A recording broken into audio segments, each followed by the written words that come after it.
welcome back into the north of the end zone. This is episode 8, and we are back with so much more CFL news, storylines, and big debates, especially coming today. We're going to be going over the tier list of the CFL running backs this season and, kind of in general, even beyond this season. But without further ado, I'm going to start it off by sending it over to my glorious co-host, Owen Reid. I'm blessed to be back here again, once again with you.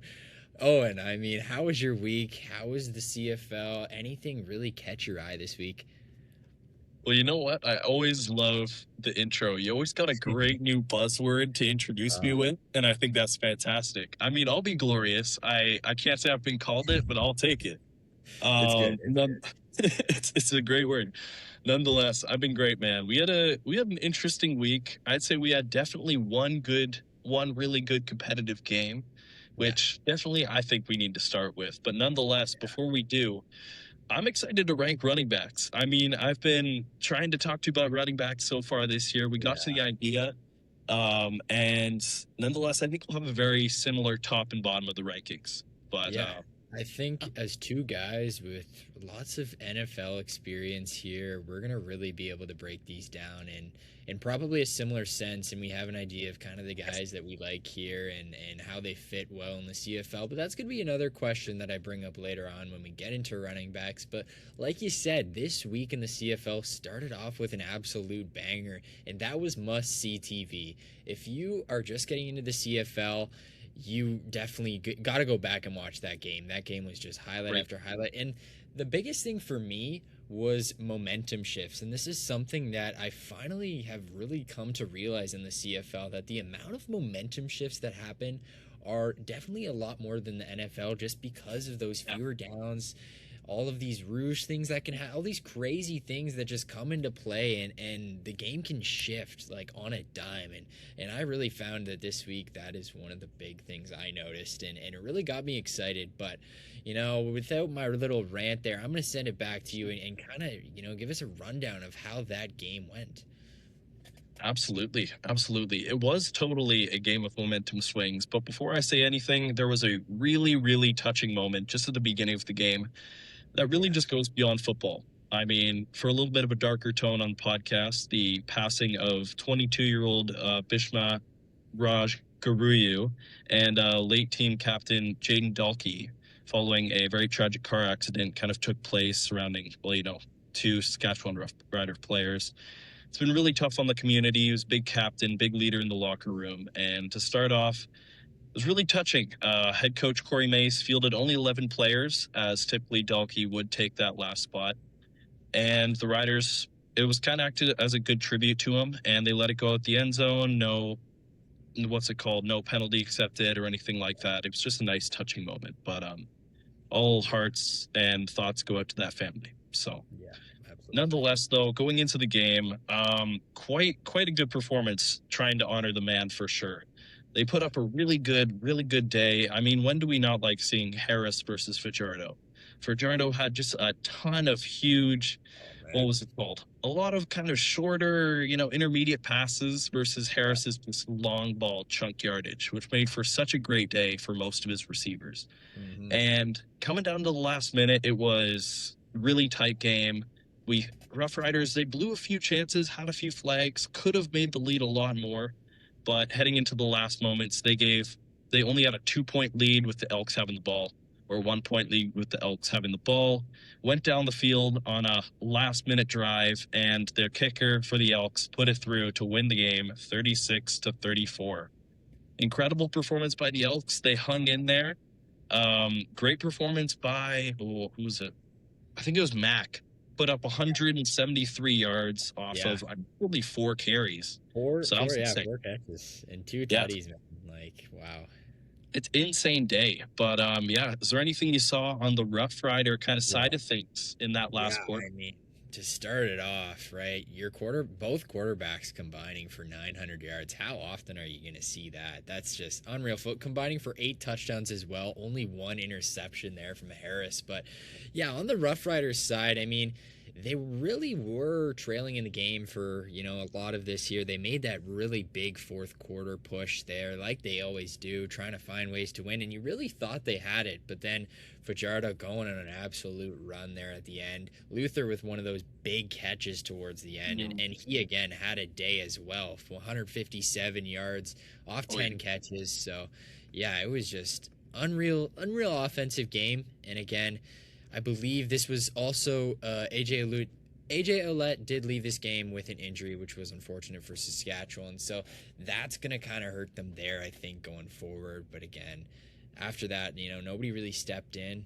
Bertrand, he had 3 carries, 9 yards. It wasn't much. Yeah. And then, the rest were just Harrison Stevens, couple rushes. But yeah, I mean, looking at the Rough Riders offense outside of that in the receiving core, again, Schaefer Baker, 185 yards. They're getting him involved a lot again, like I alluded to a couple weeks ago when he only did have that one grab. So interesting stuff there. But this game was a thriller, and I think it was, just to kind of wrap it up, a really big statement win for the Elks, and one that I think they definitely needed, especially when you look at the standings.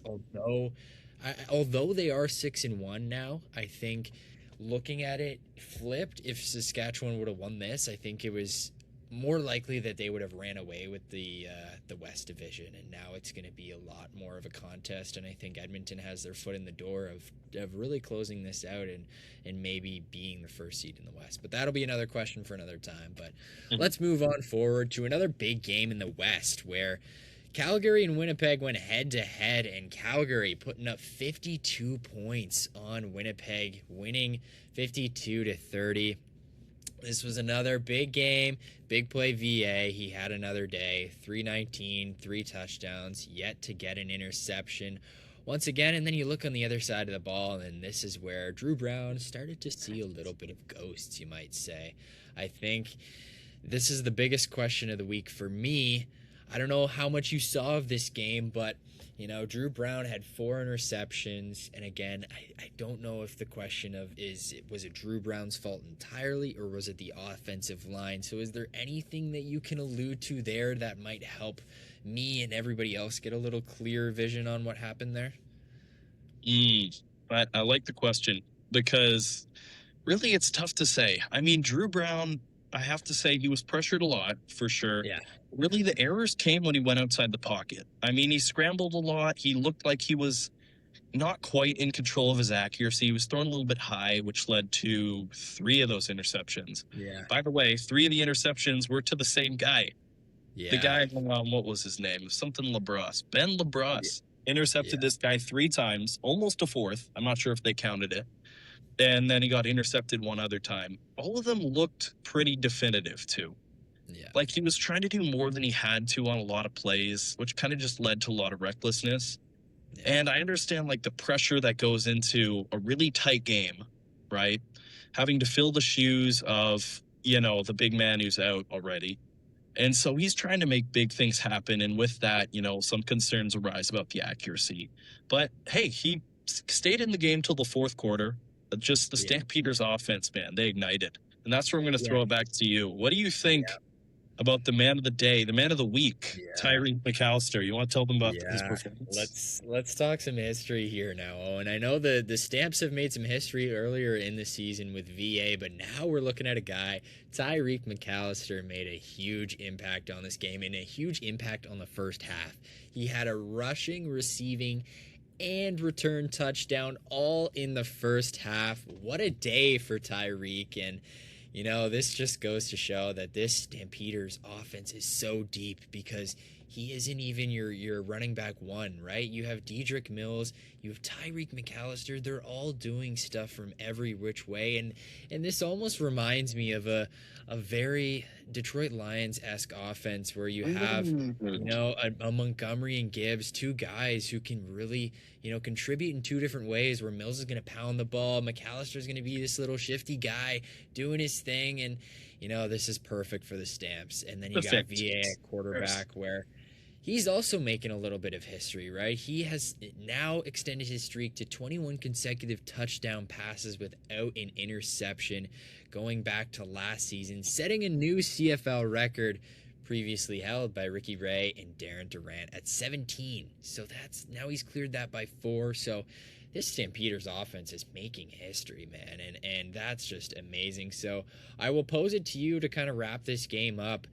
I just alluded to maybe little Detroit Lions-esque offense, but can you kind of maybe see that vision there, or is there anything you can also compare this to NFL-wise?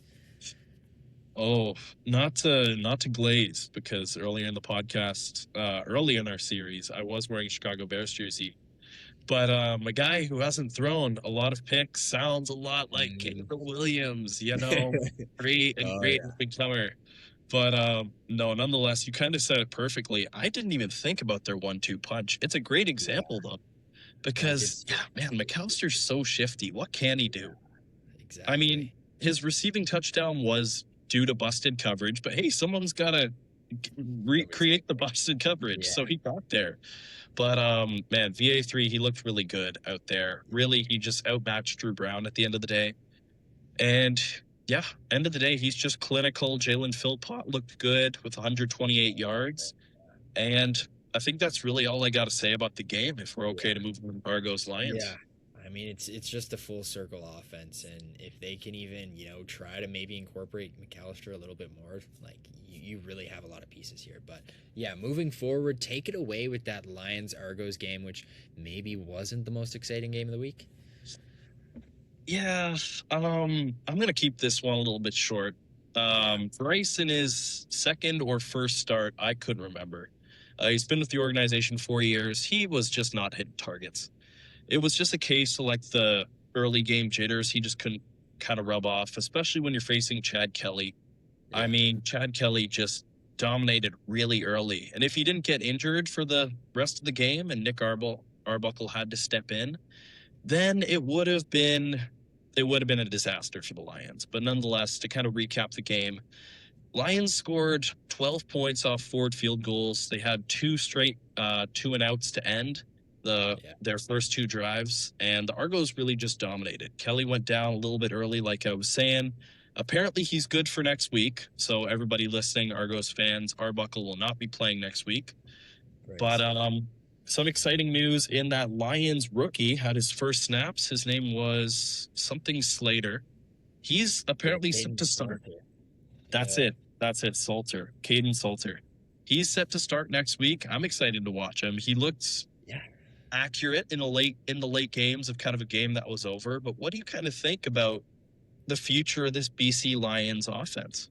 Well, yeah, I think that's the biggest question here. And if Rourke is still, kind of uncertain whether which week he's going to come back, if we're still a couple weeks out from that, this really gets into tricky territory for BC, right? Because now you're looking at a team that had such big expectations going into the season. You're now, is it 1-6 that we're sitting at now? And we're really, really in a deep hole that you have to dig yourself out of now. Like, you have to get out of it now. And is Caden Salter the answer? I don't know, but I mean, it's a better answer than I think we've seen from Chase Bryce. So there's a lot of hope going forward with this. But again, you're looking at next week, game against Winnipeg, who has some questions around their quarterback as well, and maybe you can come in there, steal a much-needed win.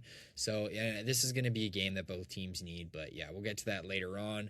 I do just want to power through here and wrap up with this final game, Montreal and Hamilton here. Yeah, Montreal played some defense this game. I mean, this was their first game that they really buckled. I mean, Hamilton had the lead going later-ish into this game. It was 18-17, but then Montreal buckled down. Trey turned it over a little bit, but again, this was huge for Montreal just because they hadn't allowed less than 27 points in any game so far this season. We've now allowed 18. That's a great step, I think, looking towards more of like a championship contender. But again, for me, the biggest question mark here was, again, Trey Ford. How much were we kind of bought into him last week? We were saying, hey, maybe he can make some noise here in Montreal, and it wasn't necessarily great to an extent. He had his moments for sure, but again, it's not like he can save the day with his arm, and that's a little bit of the troublesome worry that I have. But then Mm. again, looking at Montreal, really powerful offense here once again.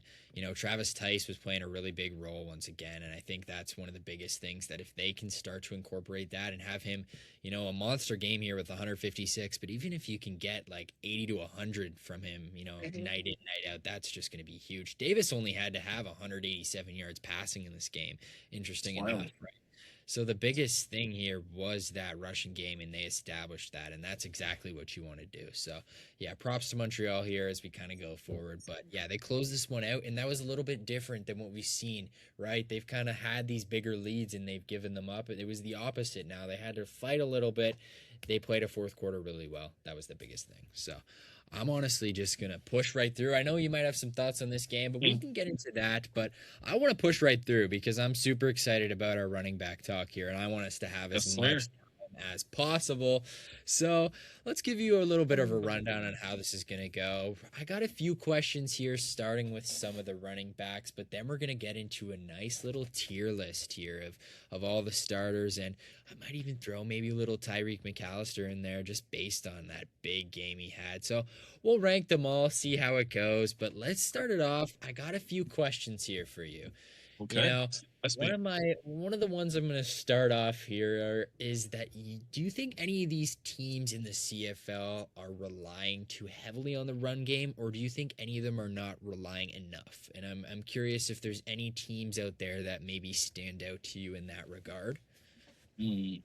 Interesting. Interesting.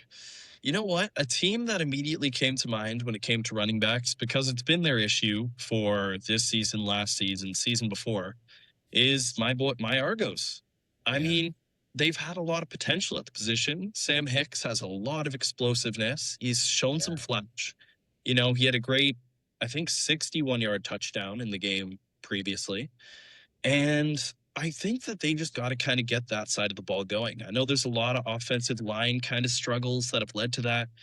They drafted offensive line in the CFL draft. They're kind of looking to address the position. They brought in Shelley or Shelby. I forget what his name is. Either way, good offensive lineman. But I don't know. I think they need to integrate him a little bit more, get him in a lot more space so he can run because he's got the speed. Yeah. But on the other side of the ball, for teams that rely on him a little bit too much, I don't know. I think Rankin just being relied on too much is an okay Yeah. thing. you Yeah. know, I He can think they're handle not that. Yeah.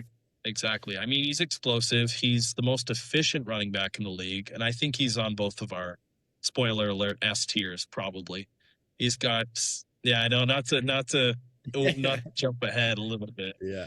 6.5 yards per carry. I think rightfully he's being used a lot. My only Agreed. question is, do they have a guy who could back him up if these minutes and these yards and how much he's contributing kind of takes a dip, or if it wears down on him, it causes potential injury? Not that I wish him any harm, but Yeah. I'll put it back to you. Is there any team that's not using their running back as much? Yeah, I mean, I think honestly one of the biggest things that I kind of look at is Montreal, and this game previously that I just kind of talked about was the Oh, wait, perfect using them not as much.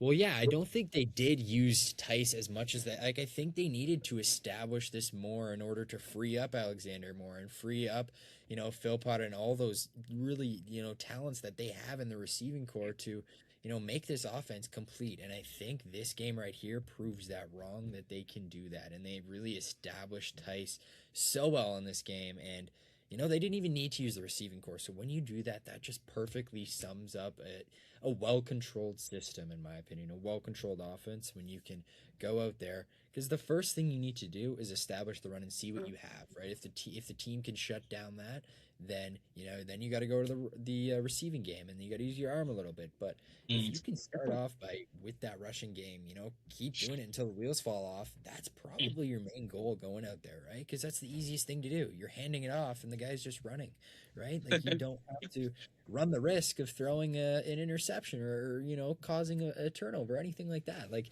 that in my opinion is the perfect way to play a game. But obviously that doesn't work because teams catch on and stop it. But in this situation I think it was the complete opposite, and Hamilton couldn't stop it. So that's Totally. kind of my thought there. But yeah, I think Montreal is the perfect explanation of, what I want teams to do and what I wanted them to fix per se to really, two of the biggest things they did this week were steps, I think, to becoming a really good contender in this league. So that's kind of You my know, opinion. And then, if you have any clapback there, go for it. But I have another question to you.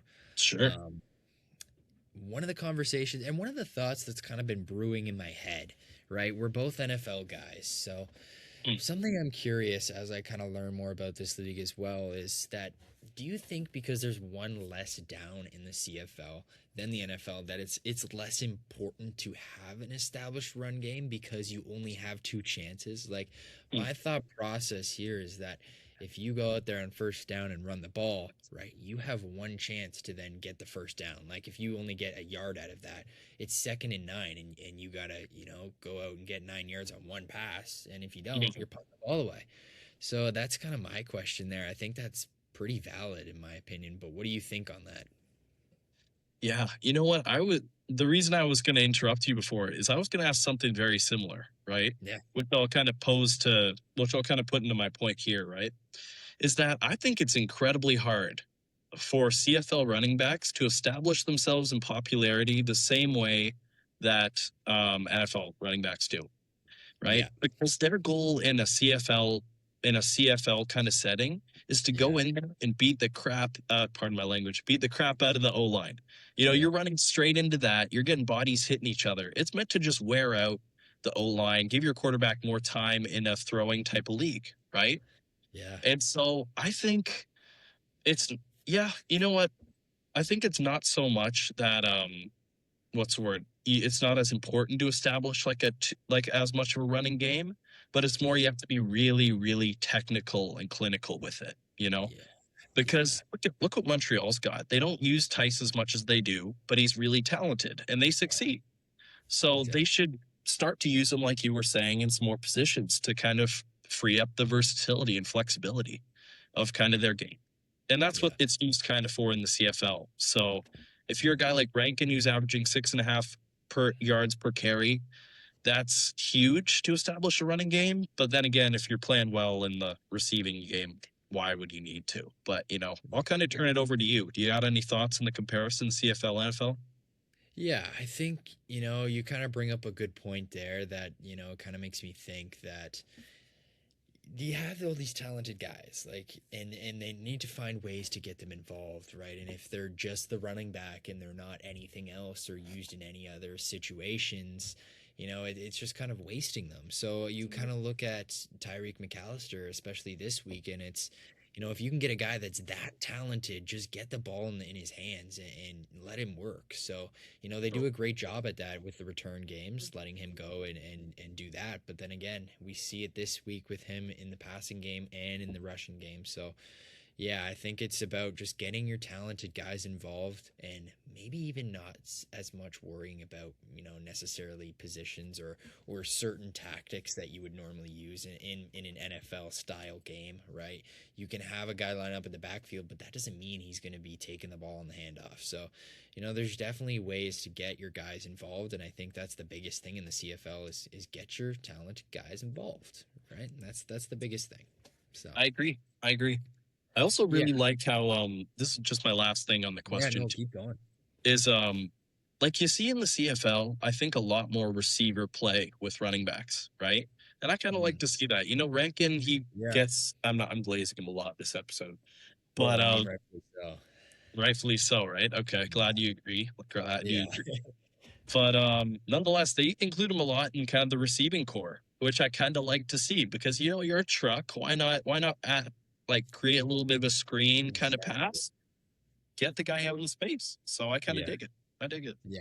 Absolutely. And that's the biggest thing, right? Like getting the guy, the talented guy involved. And Rankin is, such a talent and we've seen teams like BC shut him down in the rushing game, but then he was still so involved in the passing game, and that's the biggest thing, right? He's a weapon. He can be a receiver. Like he can Totally. do it all. And that's gonna be probably the model of what you want to be as a CFL running back, right? You can't necessarily come in here and play like a, for example, what's a good example of just a complete, like a Kareem Hunt? Like you can't come into the CFL and Wow, necessarily that's be a oh, Kareem that's a good one. necessarily be a Kareem Hunt and just he can be definitely be used in certain situations, but it's not like he can be played every single down. So I think that's just something that kind of Man, just kind of came off the top of the noggin. But that's yeah, ball knowledge right there. Wow. Sure. I yeah. was I gonna say mean, like Nick Chubb, but yeah, no, I know oh, what you okay, I mean. like that. Yeah. There you go.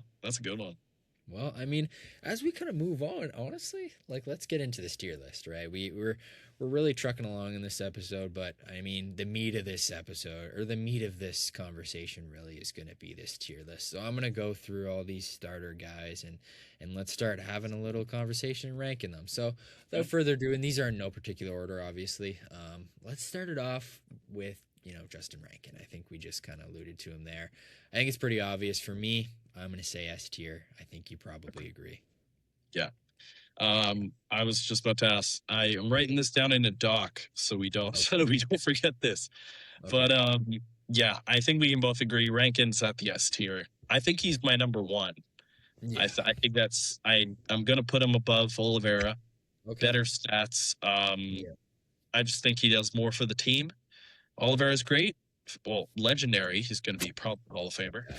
And I don't know. I just think Rankin's output's elite. He looks really comfortable again, and he's just really consistent. So I Okay. think so. I think he's I S. like that. So then I think moving from there, I think, there's not much more we need to say about Rankin here. But Oliveira, would you have him S tier as well then? Yeah. Yeah. He's got 550 yards. He's got Yeah. 3 touchdowns, right? Yeah. He's also kind of big in pass protection a few times. It's kind of a Yeah. sneaky quirk, right? He does a lot aside from running the ball, which he does so well, right? Yeah. So, as much as Rankin has like the home run speed and all that stuff, what's it called? Brady Oliveira in the Winnipeg, he's right there with it, right? He's Absolutely. just my second choice for sure. Dedrick Mills is great in the conversation for my second, That but was I my think next that's the question. best guy. Yeah. I think that's the biggest debate. The first biggest debate here is where do we slot Dedrick Mills? Like, are you actually? I want to get your thought on it first. Oh, that's tough. I mean, he's a workhorse, really. Yeah. Like, what this guy does on early downs is he just charges headfirst into them and he gives Calgary just a lot of time to regroup. Yeah. Right. He's a lot of yards after contact. He's just kind of a truck. I'm trying to think. He's like the Kyle Absolutely. Minut guy Yeah. of this team. Like he's got a huge upside. It's just Right. he's kind of just had stats that are really spread out so far, if that makes Yeah. sense. But like, Yeah. what do you see out of this guy? Is he an S or A for you? I think he has S upside for sure, but I think we have to put him A for now. I think there's still a difference between Oliveira and Rankin than Dedrick Mills. I think they're just Yeah. a level above.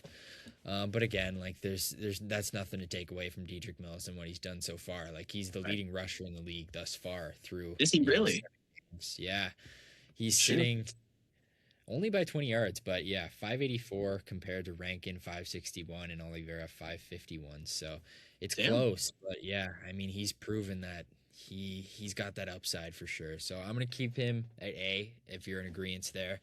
But I'll yeah, I keep. like what you say there. Like I think he's my NFL comparison is probably like a Josh Jacobs in my opinion.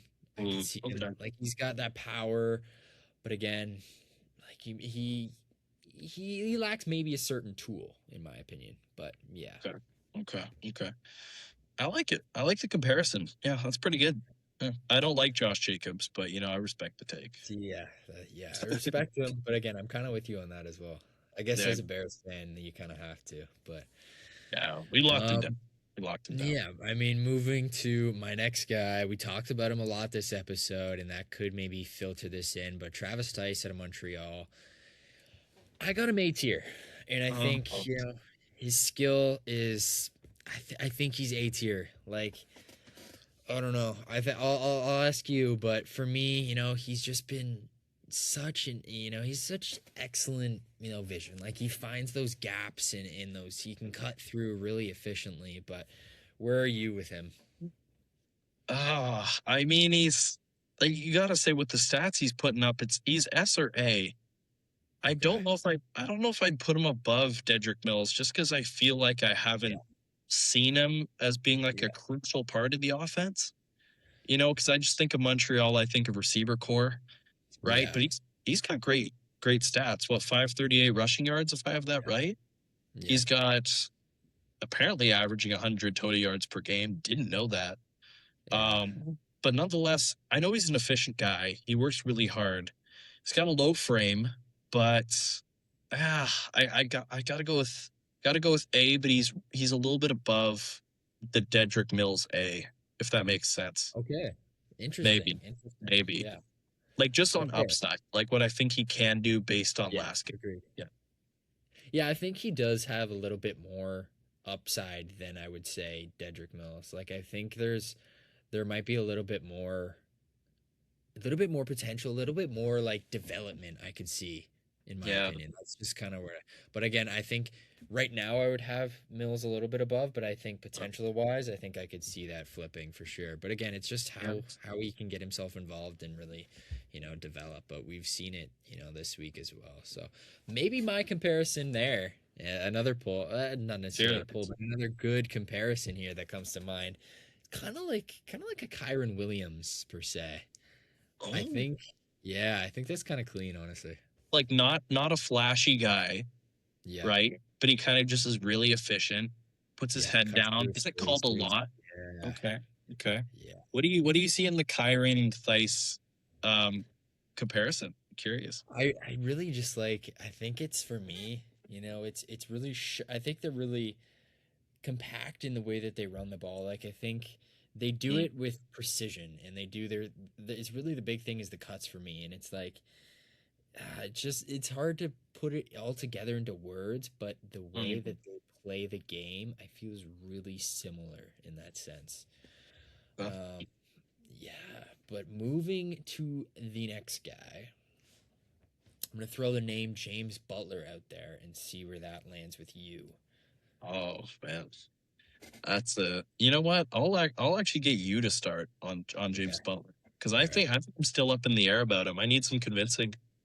Yeah, I mean, there's a lot that could point towards, James Butler maybe being in the A tier, but for me, I'm putting him in the B. Again, like huge power guy. Like he has all of the power. And again, that's something for me I don't necessarily love. Like I think right now he's less explosive than he was maybe in the past. Yeah. I think at a certain point he definitely was in the A tier. I think right now in terms of BC, I'm gonna put him in the B tier. And again, it's kind of been a lackluster start to the season, but given what they have on offense, right? With all those troubles, it's gonna put more focus onto him. Just to carry more of a load, and that's difficult to do. But Yeah. again, I'm gonna slot him into the B. Again, I think he has at one point been A, and this is a veteran guy who you can trust with the ball. But yeah, I'm gonna put him B for now. I'm gonna put him Okay. B. Okay. Okay. Before we mention other people though, is he like top of B or do you have someone above him? I could say B plus. I could say B plus. Okay. Yeah, Okay. I'll say B B plus I plus. like. I like B Yeah, plus. You know what?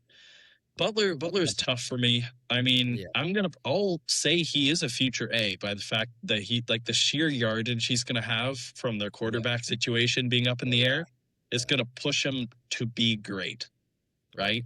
And back to how he usually is. But not a like he's big in the short pass game, but we're talking about running backs, right. really. And when you're talking running back, you got to talk actual rushing, and he isn't finding as much space as he was. So Yeah, I think that's a lot on BC Lions O it line. is. But if we're talking performance right now, rather than like his talent, I think he's straight B, no B plus.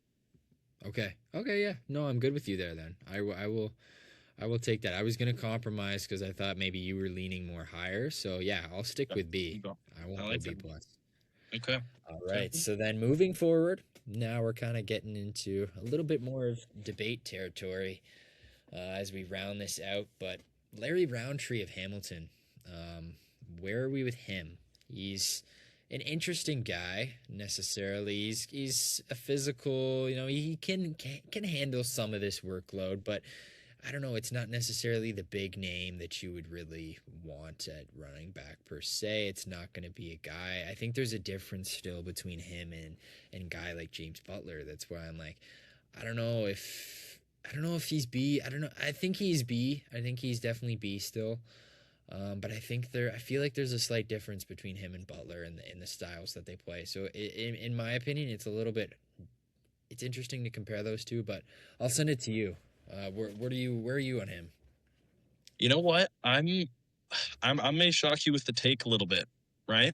Because Yeah, I'm not going to talk about what he's doing right. I'm not. Well, no. I'm not going to talk about what's it called, kind of his importance to the team, because if that were true, then he's also going to like have a huge rest of the year with Trey Ford, right? Hamilton yeah, has a big wide receiving core, and I think as a 27-year-old kid, right, as a guy who's in his is it first or second season? Is this his first year? let me check on that. That's a good Yeah, question. it is his first year. That's Okay, see in yeah, his first year, 386 yards, averaging about 4. I don't think he has any touchdowns because they use a two-punch touchdown yeah. guy who I don't know at the top of my head. But you know what? I'm going to put him at A minus by the fact that I'm really impressed by how young he is and how he's fitting well into the system. And I think the remainder of the season he may drop in quality a little bit because the wear and tear is going to get to him in his first professional year or in his first year with at least the physical Ticats team. Yeah. So I'm gonna put him. I almost don't know. What are you thinking? What are you thinking here? I may debate I, the A. I will I will compromise with you. I actually didn't realize that this was his first. I thought this was like second or third. So, I think there's a lot of potential with. I'll give him that. I will kind of compromise with you if you want to go like B plus. Like Okay. Okay. I could sit on a B plus for Larry for sure. And again, like you say, he's gonna have to carry. Like if they can put a lot of this load onto him, that would be great. But yeah, do you want to put so much load onto the first year guy? I don't know, right? Yeah. But Uh, it might actually hurt his development a bit, in my opinion. But we'll have to see. Yeah, I like it. Yeah, I mean, you even said it too. He acts like he's been in the league, yeah, right? Like he just yeah, plays that. I thought he was like a third year dude yeah, exactly. at 27, but I guess he's not. So you know what? I'm between the B plus for Okay. sure. I don't think he's above. Who did we put at B plus again? Was it? It wasn't Butler, was it? Was it Butler? I think it was Butler. I don't think he's better than Butler, but he is playing Okay, yeah, better. I'm with you That on makes there. sense. Yeah, Yeah. I agree. Okay, okay, okay. We'll leave a question mark there for now. But then now we'll move. AJ Ouellette obviously just injured, but we'll include him in this. This is a guy tough as they come, right? Yeah. Okay. Such a really high IQ footballer. He's gonna go out there and give it all he's got, right? And he is gonna, do his thing. Does he necessarily have, the biggest skill set to be flashy? No, that's not what he's going out there to do. But, No. he does his job and he does it pretty dang well. And that's why he's been able to hold this job. So for me, this is a guy. That's what I'm gonna say. This is a guy. I'm sitting him at B.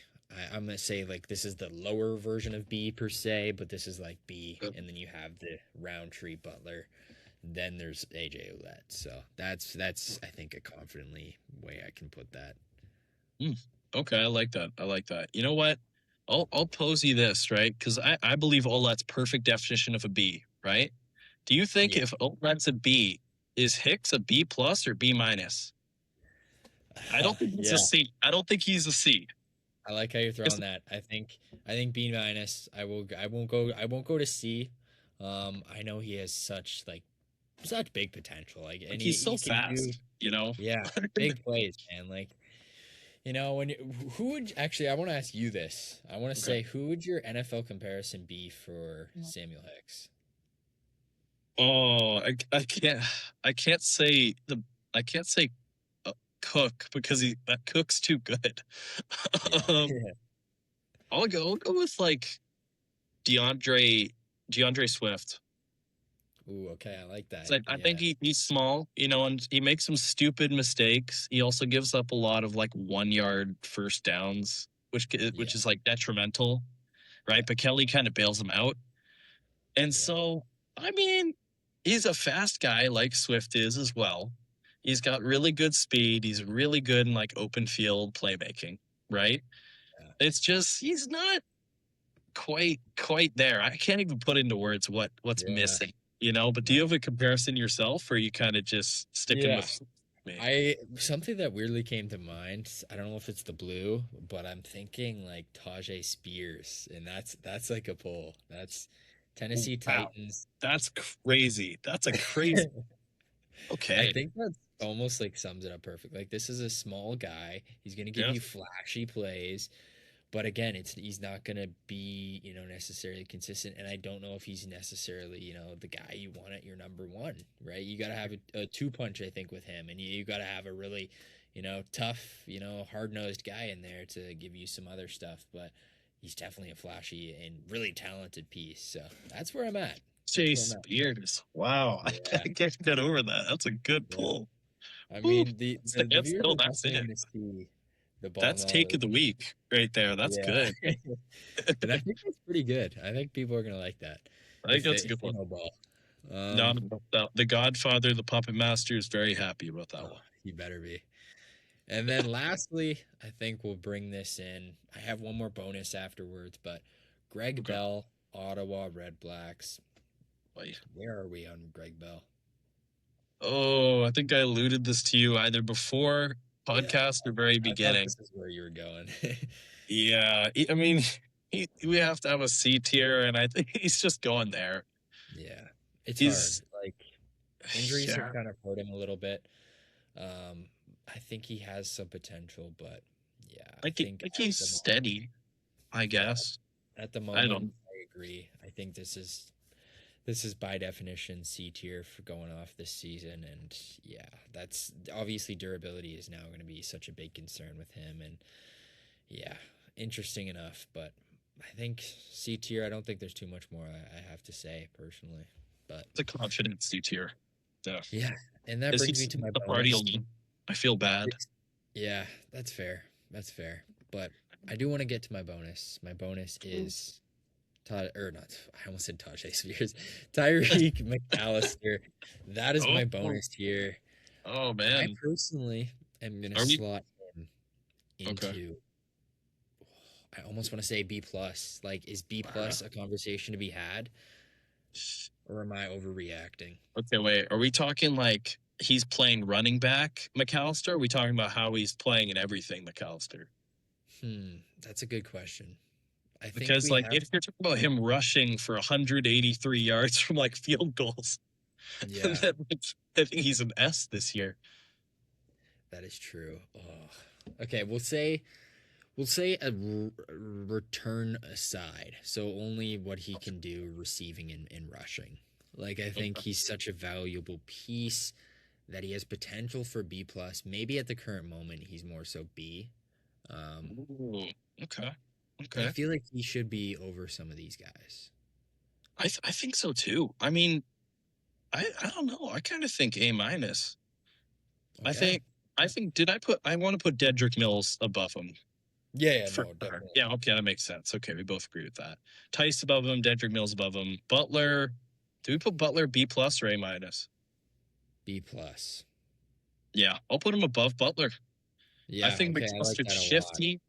I keep thinking back to return touchdowns, but he's fast. He's really good with the Yeah, 1-2 punch. You made the Lions comparison, right? Was yeah, that for yeah, Stampeders? Need it or Stampede? yeah. Yeah, It was the old Monty and Gibbs. Unfortunately, yeah. that is over now, but yeah, I Hmm. think in their prime that looked, exactly like what this Calgary's got. But Okay. Well, you got B on him, right? yeah. Like B on McAllister. Yeah, I would move that up. I would agree with you. I was being conservative there just in case you weren't on the same page, but Hmm. yeah, I will go. Where do you want to say? B plus or A minus? I like I like the even it out. I like the B plus. Okay, I like that. All right, so give us kind of as we wrap this up, the full rundown of our final tier rankings. All right. So, oh man, I should have wrote these down. I was going to write these down. I even mentioned it. Okay, I think we have Mills in A or S. I wrote Nice. down the names. I didn't write where they went. That's stupid. All right. We got Rankin at S. We got Oliveira at S. I think we Yeah. have Types at A, Yeah. right? Yeah. Do we put Mills S or A, do you think? I think we got Mills at A as well. Yeah. Mills at A. Okay. Where do we have Roundtree? B plus? And then I think we had do we have Roundtree, Butler, and then now McAllister at B plus? Yeah, I think so. That's actually a pretty good B plus. I like that. And then Yeah. what is it? Ouellette, It's Hicks. oh wait, no, Ouellette's B. Ouellette's Isn't B, he just and then Hicks would be B minus. Is that what we said? yeah, I think so. Okay, and then Greg Bell C. I like it. I like it. That's pretty solid. I think we did it pretty well. Let us know how we did, but you know, in my opinion, I think we nailed it, man. I think we really did. Get in nail the it. comment section how we did. Let us know in the comments. That's right. Maybe show us a little something of your knowledge. But Oh, yeah, I mean, we really rambled here in this episode, and unfortunately, I don't even know if we have time for our weekly predictions here.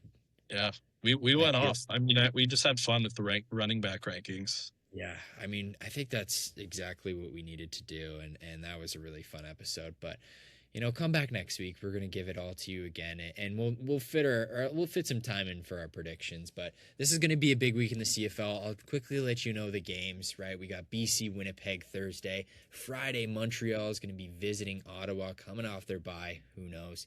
But then Calgary is going to be going into Hamilton Saturday at the first leg of the doubleheader, and then Saturday night we got Saskatchewan visiting Edmonton for the rematch. So that is going to be a great way to round out the week, and some really interesting football to go down the pipeline. But we are now into week 9. Things are quickly moving along.